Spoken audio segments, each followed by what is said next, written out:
Hey, how are you guys doing? I hope you guys are all happy and healthy. Welcome to episode number 20 of the Everything NYJ podcast. How are you guys doing? And this is the green and white scrimmage review, right? This is a special Sunday edition of the podcast. Normally they come out on Monday. But yesterday was the green and white scrimmage, and let me just tell you, I was there in person, and if you guys were lucky enough to be there in person, it was a great experience, right? Starting off even just with tailgating and having fans back. It was just super cool to be in the parking lot, super good vibes. Everybody was doing the JETS chant. There was a lot of barbecuing going on. I was cooking up some hot dogs and hamburgers, having a couple beers, interacting with some cool guys. A lot of fans just throwing the football around. It was a really good environment, man. That's the kind of stuff that we missed last year. It was just cool to have all the Jets fans back together. And it wasn't even sold out. When MetLife is sold out, against the Patriots for week number 2, that's going to be incredible, man. I can't wait to have everybody back. We just got a little taste of what's going to be coming. And I just can't wait, man. I missed it so much. It was just so happy and so cool to be out there again, man. And I will say, once we got into the stadium, about like half the stadium to 3/4 was pretty much filled, especially like all of like the lower level. The second level, a little bit, not as much. But, down low, it was all packed out, right? And for the most part, everybody was towards like one end, and they had the warm-ups kind of towards us, but then the Jets came out at the other end, typical Jets coming out in the empty end of the stadium. But whatever, man. And I was sitting kind of near like the far end zone on the away side, the opponent side, and I would have really liked to seen like a lot of like the quarterback drills and stuff like that, but they were on the opposite end, so I got to see like the linebackers and a lot of like the defensive players at the end. That was for really like the warm-up drills. They went on for about an hour or so before like we really got into the scrimmage. But getting into the scrimmage itself, right? The offense needs a lot of work, right? That I'm gonna say the offense does, and I'm pretty sure everybody else will agree with me. The defense looks really good. The defense, I have so much confidence in saying they're gonna be top 5 in the league. The defense, they're the real deal. But yeah, the offense was flat, especially that starting offense was really flat. Zach Wilson struggled. On offense, Zach Wilson, he didn't have one of his best days, right? And he's a rookie. I'm not going to be too concerned about it. Did I have my concerns last night? Absolutely. I am a little concerned, but he's 2 weeks into training camp. He's a rookie. He's going to be making these mistakes. It's nothing to hit the panic button about. He's going to have those ups and downs. And then, a lot of the stupid fans, and yes, I'm saying a lot of the stupid fans out there are already comparing him to Sam Darnold. Sam Darnold would have made that throw. Sam Darnold wouldn't do this. Sam Darnold's gone. Get rid of Sam Darnold. He's not coming back. Even if he was to make those throws, Sam Darnold is not on the team anymore. It doesn't make any sense even talking about him. He's not a Jet. He's not on the team. And I'll tell you what, during the green and white scrimmage, Sam Darnold, he didn't look great a couple years ago either. He really didn't. In 2 weeks into training camp, I don't think Sam Darnold would have been making those throws either. But Zach Wilson, he didn't have, like I said, it wasn't one of his better nights. He had, I think he went 11 for 24, 112 yards, and 2 interceptions. It was a bit of a change of pace for him because Mike LaFleur was up in the box calling the plays down to him. He wasn't on the sideline, so he couldn't go right over and talk to him. I'm not sure if it's going to be that way during the season or not, but Zach Wilson in the press conference did say that he was comfortable with that because that's the same way that they did over at BYU, the same concept. But the first interception was right to Javelin Guidry, right? And the second interception was like a little tip play from, I think it was LaMarcus Joyner to CJ Mosley. CJ Mosley kind of like dove and caught it. And let me tell you, man, CJ Mosley looks great. He's a lot slimmer than like last time we saw him, but he looks like the same player he was. And even if he's like 85% of what he used to be, that's still a really good player inside of CJ Mosley. He looks really phenomenal. He's super fast. He looks really agile. He looks like he's probably in the best shape since college. And he's even admitted that. He looks really good, man. The defensive secondary as well, they looked really nice. They had a really nice coverage. They were sticking the wide receivers like right onto him. Marcus May looked really good. The cornerback position, they didn't look as bad either. Blesson Austin, Bryce Hall, they were sticking wide receivers like crazy, man. And they're definitely not as much of a concern as I originally thought. And I really don't think that the corners are the worst in the league. I don't think that they're really all that bad. The cornerbacks, they're young. They have a lot of room to grow. But I don't think that they're as bad as everybody's making him out to be. I really don't think so, guys. Marcus May, like I said, he was out there having fun. After the game, he was out there dancing and stuff. Whether he's mad at the team or not, man, he's here for the year, and I think he's going to embrace it, right? And the fans are definitely loving him. The fans were giving him a lot of love last night, doing a lot of, chanting to him and stuff like that. But like I said, man, the secondary, as young as it is, they're not as big as a concern as I once thought that they were, right? That could just be a lot of the beat writers putting that out there. Like I said, they are young and everything. They have a lot of room to grow. But I think if they wanted a veteran cornerback, they definitely would have signed one. They had plenty of opportunities to. Like I said, maybe Rob Saleh knows something that we didn't know. And we kind of saw it last night that, hey, maybe they're not as bad as everyone's saying they are. And Robert Saleh wasn't panicking. All right, so getting into the first team offense, like I said, they looked flat. A lot of 3-and-outs. A lot of 3-and-outs, right? They were really struggling to get going. And then, they did have a couple plays where they, marched down the field and stall in the end zone. They actually only had one field goal. And that was after that Guidry interception. That was probably Zach Wilson's, best drive. But speaking of the field goal, the kicking position is still a big concern on this team, right? Expect Chris Nagar, or Nugar, however you say his name, expect him to get cut. He was horrible. Absolutely horrible. Matt Amendola, while I will say he looked better, I think he was 4 for 4 during the game. He did miss a point after touchdown, and he actually missed a couple in warm-ups too, right? So expect the Jets to, I don't even think that the starting kicker for the season is on the team right now. That's how bad they are. Like I said, Amendola was a little bit better, but, not leaps and boundaries better. There's still a lot of work to be done on this team with the kicking position.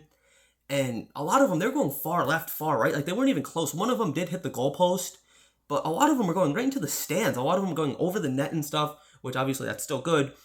But a lot of them were going far left and right into the stands. Fans were catching the ball, throwing them back. And we need to sign a veteran kicker, man. Hopefully somebody shakes free and, before week 1, because it's going to be really bad. We cannot be going into these games with these kickers. Especially last night, early August, there was no wind. It was a beautiful night. It was, kind of warm out. What are we going to do if and when we're playing meaningful games in the middle of December and it's snowing out or raining out and the wind is gusting? I have no faith in these kickers whatsoever. And you see it all the time. Good teams have good kickers. Look at the Colts. They had Vinatieri for all those years. The Patriots had Vinatieri for all those years. There's a lot of good kickers. And a good kicker makes a good football team. How many times have we come down to a field goal or we need, we lose by 1 point? Look at 2019 in Buffalo, like I've mentioned before. We need a good kicker on this team, a quality kicker, because that's going to help us win those wild card games, the playoff games, those meaningful games. We need a good kicker in order to be a good football team. I really believe that. It's not an undervalued position. I don't know why Joe Douglas isn't really addressing it that great. I don't know if maybe I don't know. I don't know why he's not, to be honest with you. He's really neglected that position since he's gotten here. Let's just hope that somebody shakes free before week 1 and we finally have somebody and get them some preseason reps and everything, man. But the defensive line did a really good job as well. They got in Wilson's face, and a lot of those plays would have been sacks, They were collapsing the pocket. They were stopping a lot of the runs. And they were just causing chaos. Just like everything you've been hearing, that's what they were doing. They were really causing that chaos, man. I think the defensive line is going to be something really special. And notice, Quinnen Williams wasn't out there. Quinnen Williams wasn't even playing. He's still recovering. That defensive line did really good without Quinnen Williams. When he comes back, that's only going to be a bonus, guys. Quinnen Williams, he's going to be something special too going into the season. I really do believe that. Michael Carter had a few good runs. He was actually probably the better running back out of the 4. He had a few first downs, and he actually had a long kick return too.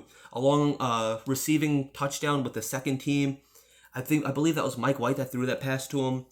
And he looks a lot better, right behind him was Tevin Coleman, I would say. And right behind him was Ty Johnson. Michael Pirine, he looks better than he did last year.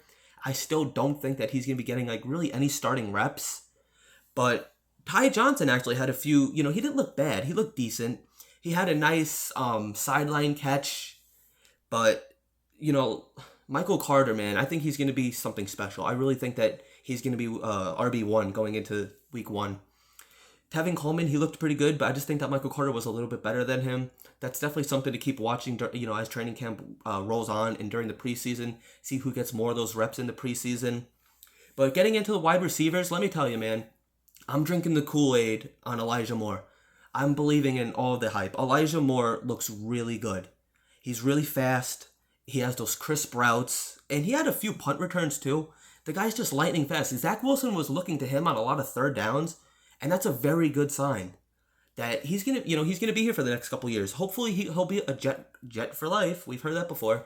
Let's hope we keep him. I mean, I know it's early into the season. I know he's a rookie as well, but he's that training camp darling that we talk about every year. And let's hope that it just he improves during the season. I think he's gonna be something really special. I think he's gonna be one of the top wide receivers in the league, and he's just really special, man. And a lot of times, they won't really look at a rookie wide receiver on third downs. But Jamison Crowder, he was dropping a lot of passes. Really nothing special from him. But I really think that Elijah Moore is going to be wide receiver 1. Corey Davis looked really good. But even him, he was dropping a couple passes too. And for those of you, for the Denzel Mims fans, listen, he's not going anywhere. He did work with the second and third team a lot. And he was dropping a couple passes. They didn't really look to him too much. But he did have that one nice catch. It was like a leaping catch for a first down. It was that high ball, that high contested catch that Denzel Mims is kind of known to be doing. That's that Denzel Mims style offense right there. Throw the ball up high. He's really tall. Let him go up and get it. That's what he did. I'm not even sure if he's going to be starting. But, he's not going anywhere. But they didn't really look to him too much. Like I said, Crowder was dropping a lot of passes. Really nothing special from him. Braxton Berrios, he was heavily featured. I think he's going to be a big part of this offense, actually. Even if he's not starting, he's definitely going to be rotated in and out a lot. And Josh Malone actually had a nice touchdown. I think it was Josh Malone or Mike White actually threw to Berrios, for a nice touchdown. And Tyler Kroft, speaking about the tight ends now, Tyler Kroft actually had more of the first team reps. And I don't know if Tyler Kroft is going to be starting, but you could probably expect him to be the week 1 starter. Chris Herndon, really, he wasn't anything special. But that's going to wrap, that's really all I saw out there, man. I saw a lot of good things. Offense looked really flat. And I got to be honest with you, Zach Wilson looked the worst out of the 3 quarterbacks. And like I said, I'm not going to be too concerned about it, but James Morgan looked the best. Mike White was a little inconsistent. But Zach Wilson, he was throwing some balls behind him, underthrowing some receivers, not too accurate. He was holding onto the ball. He looked a little indecisive. It's nothing to really worry about. We're 2 weeks into training camp. We haven't even seen a preseason game from these guys yet.